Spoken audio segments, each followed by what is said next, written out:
प्यारे बच्चों, आज हम भक्ति काल को स्वर्ण युग साहित्य का कहा जाता है या भक्ति काल स्वर्ण युग हिंदी साहित्य को क्यों कहा जाता है, या सिद्ध कीजिए कि भक्ति काल हिंदी साहित्य का स्वर्ण युग है। ये क्वेश्चन है, इम्पोर्टेंट क्वेश्चन है। इसमें हम भक्ति काल की विशेषताओं के बारे में बताएंगे कि भक्ति काल को स्वर्ण युग क्यों कहा गया, उस समय के काल में साहित्य में क्या रचा गया जिसको स्वर्ण युग की संज्ञा दी गई।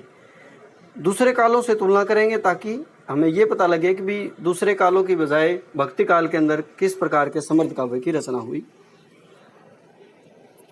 भक्ति काल एक स्वर्ण युग साहित्य के संदर्भ में स्वर्णयुगीन साहित्य से अभिप्राय उस साहित्य से होता है जिसका संबंध सार्वकालिक, सार्वभौमिक तथा सार्वदेशिक हो, जिसमें सभ्यता और संस्कृति का निचोड़ हो, जो अपने भावों, विचारों, भाषा के द्वारा सर्वकालीन साहित्य से उत्कृष्ट हो। स्वर्णयुगीन साहित्य सदैव सत्यम शिवम सुंदरम की त्रिवेणी में स्नान करता है। उसमें आदर्श और यथार्थ तथा भाव एवं कला का ऐसा अनुपातिक समन्वय रहता है जो अपने आने वाले समय के लिए एक स्थायी मापदंड बन जाता है। हिंदी साहित्य के भक्ति काल के काव्य में यह सभी गुण हैं।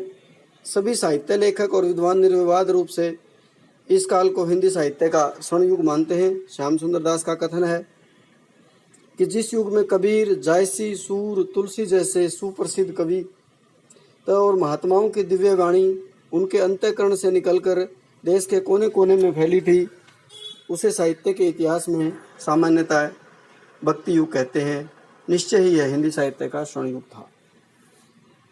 स्वर्णयुगीन साहित्य का स्वरूप निर्धारित हो जाने के पश्चात जब हम इसकी अन्य कालों से तुलना करते हैं, इसकी विशेषताओं पर प्रकाश डालते हैं, तो निश्चित रूप से यह काल हिंदी साहित्य का स्वर्ण युग कहलाने का हकदार हो जाता है। पहली विशेषता है भक्ति काल की अन्य कालों से तुलना। अगर हम भक्ति काल की अन्य कालों से तुलना करें, आदि काल से तुलना करें, रीति काल से तुलना करें, आधुनिक काल से तुलना करें, तो उनसे तुलना में भक्ति काल कहीं श्रेष्ठ है। हिंदी साहित्य में विक्रम संवत 1375 ईस्वी से लेकर 1700 तक के कालखंड को भक्ति काल के नाम से जाना जाता है। जबकि अब इसकी तुलना हिंदी साहित्य के अन्य कालों से करते हैं तो यह उन सबसे श्रेष्ठ साबित होता है। हिंदी का आदिकाल वह काल है जिसमें लिखी रचनाएं कुछ तो अप्रमाणिक हैं, कुछ अपभ्रंश भाषा में रचित हैं, तो कुछ उस काल का ही प्रतिनिधित्व नहीं करती। यही नहीं, उस काल के साहित्य में व्यापक राष्ट्रीयता और मानवीय भावनाओं का भी नितांत अभाव है। दूसरे, रीतिकाल केवल श्रृंगार काल है। यह भी भक्ति युग के आगे कहीं नहीं ठहरता, क्योंकि यहाँ कविता भारी प्रदर्शन की वस्तु होकर रह गई, उसका भाव पक्ष दब गया। हाँ, आधुनिक काल अपनी व्यापकता रचनाओं यानी गद्य और पद्य के कारण अवश्य इसके समकक्ष आने की होड़ में है, परंतु उसमें भी विश्व साहित्य के भाव नहीं है। यह केवल विद्वानों के अध्ययन का ही विषय है, अतः यह भी भक्ति काल के नीचे की श्रेणी में आता है। निष्कर्ष रूप से हम कह सकते हैं कि भक्ति काल में जिस काव्य की रचना की गई वह काव्य जन जन के लिए सुखदायी, प्रेरणादायी और उपयोगी साहित्य था। दूसरा पॉइंट बनता है स्वांत सुखाय काव्य। स्वांत सुखाय का मतलब होता है कि जो सबको सुख देता है। भक्ति काल के कवि दरबारी कवि नहीं थे और न ही किसी को प्रसन्न करने के लिए अपने काव्य की रचना करते थे। उन्होंने जिस काव्य की रचना की वह स्वयं की प्रसन्नता के लिए की,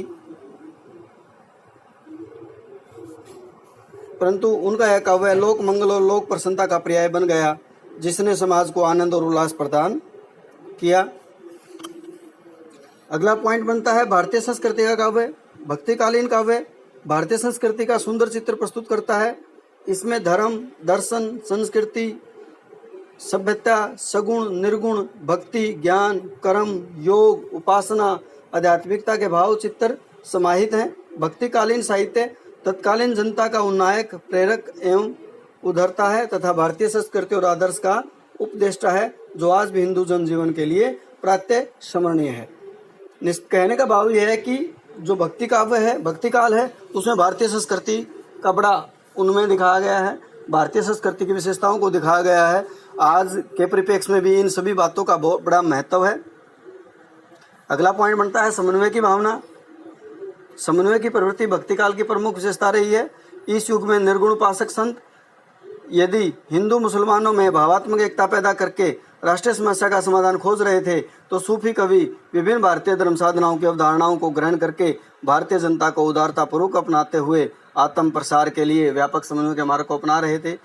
इस काव्य में कहीं भी संतों ने न तो सूफियों की आलोचना की और न ही सूफी कवियों ने संतों की आलोचना की, न मुसलमान कवियों ने हिंदू कवियों की आलोचना की और न ही हिंदू कवियों ने मुसलमान कवियों की आलोचना की। उन्होंने एक दूसरे के धर्म का मान सम्मान किया, एक दूसरे की भावनाओं का सम्मान किया। इसी प्रकार सगुण उपासक राम भक्त कवि तुलसीदास जी विशेषकर निर्गुण सगुण ज्ञान भक्ति सौण शुद्धर द्वैत अद्वैत का समन्वय करने में लगे रहे। उनके काव्य में कहीं पर निर्गुण की आलोचना नहीं हुई, बल्कि निर्गुण और सगुण दोनों का वर्णन हुआ, ज्ञान और भक्ति का वर्णन हुआ। ज्ञान के महत्व भी दिखाया गया, भक्ति का महत्व भी दिखाया गया, और सवर्ण और शूद्र और जातियों में भी कोई भेदभाव नहीं दिखाया गया। सवर्ण जाति के लोग या शूद्र जाति के लोग, इनमें आपस में प्रेम दिखाया गया। द्वैत अद्वैत सभी का समन्वय तुलसीदास के काव्य में है। वहीं कृष्ण भक्त सूरदास एक ऐसे भक्ति सिद्धांत का प्रतिपादन कर रहे थे जहाँ राजा प्रजा स्त्री पुरुष स्वामी सेवक ब्राह्मण शूद्र ज्ञानी अज्ञानी कुलीन अकुलीन आदि किसी में भेदभाव अपने आप समाप्त हो जाता है। इस प्रकार समस्त भक्तिकालीन साहित्य समन्वय की विराट चेष्टा को फलीभूत करता है। आदर्श समाज की स्थापना। भक्तिकालीन साहित्य का महत्व सामाजिक दृष्टि से भी है। तत्कालीन समाज जो टोने टोटकों विभिन्न आडंबरों जाति पाति के भेदभाव के कारण विकृत हो चुका था, संत कवियों ने अपनी अखंडता से उसकी बुराइयों को दूर किया। सूफी कवियों ने प्रेम की पीर काव्य के द्वारा हिंदू मुसलमानों के भेदभाव को मिटाया। सूरदास ने समाज का रंजन किया। यही नहीं, तुलसीदास ने तो अपने रामचरितमानस के द्वारा एक ऐसे समाज की स्थापना की जो पूर्ण रूपेण आदर्श था। उनका यह महाकाव्य भाई भाई के आदर्श, पति पत्नी के आदर्श, माता पिता पुत्र के आदर्श और मर्यादाओं के विराट रूप प्रस्तुत कर एक आदर्श समाज की स्थापना करता है। भक्ति काव्य में जो समाज का स्वरूप दिखाया गया है, जिसमें श्री रामचंद्र जी का रूप दिखाया, उसमें उनके आदर्श रूप की स्थापना हुई। भाई भाई का प्रेम दिखाया गया, घर के संबंधों में पवित्रता दिखाई गई। इस तरह का जो सारा काव्य है वो सारा का सारा भक्ति काव्य में ही है। भक्ति काव्य और उसके बाद के जितने काव्य हैं उनमें इस तरह का किसी भी प्रकार का जो आदर्श की स्थापना वो नहीं हो पाई। इससे अगला है उच्च कोटि का साहित्य। भक्तिकालीन साहित्य केवल भक्ति से ही संबंध नहीं है, अपितु इस युग के काव्य अपने विभिन्न काव्य रूपों की दृष्टि से भी श्रेष्ठ हैं। तुलसी का रामचरितमानस राम भक्ति का प्रतिपादक ग्रंथ होने के साथ एक श्रेष्ठ महाकाव्य भी है।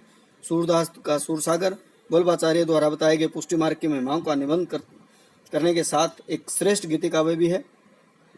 कबीर का काव्य बेशक अटपटी वाणी में है, परंतु मुक्त काव्य का श्रेष्ठ उदाहरण है। पद्मावत हिंदी साहित्य का पहला महाकाव्य माना जाता है। कहने का अभिप्राय है कि भक्ति काल में श्रेष्ठ काव्य की रचना की गई। भाव पक्ष और कला पक्ष। इस काल के काव्य में भाव और कला का मणिकांचन संयोग देखने को मिलता है। यह संपूर्ण काव्य संगीतमय है। संगीत महता के लिए जिस आत्मविश्वास, तीव्र अनुभूति, सहज स्फूर्ति, अंत प्रेरणा की आवश्यकता होती है, भक्ति कवियों में वह पर्याप्त है। इनके काल की भाषा अनेक काव्य रूपों के अनुकूल है। कबीर, सूर, मीरा गीतों में भाषा का भावात्मक रूप देखने को मिलता है। इसके अलावा जायसी, तुलसी और सूर को अवधी तथा ब्रज भाषा का उन्नायक कहा जाता है। साथ ही इस काल का काव्य छंद, अलंकार, शैली, रस आदि की दृष्टि से महत्वपूर्ण है। इस काल के काव्य में नवरसों, दोहा, चौपाई, पदों का सायास, अलंकारों का सायास, अनायास भव्य प्रयोग मिलता है। इस प्रकार हम कह सकते हैं कि इस युग का साहित्य न केवल अपने से पहले और बाद से साहित्य से श्रेष्ठ, अपितु यह काव्य ऐसे कवियों द्वारा रचित है जो किसी के आश्रित नहीं है। इसलिए वे जो कुछ लिखते हैं समाज को सुखी बनाने का आधार लेकर लिखते हैं। अतः स्वतः ही यह काव्य स्वर्ण युग की विशेषताओं से विभूषित हो जाता है।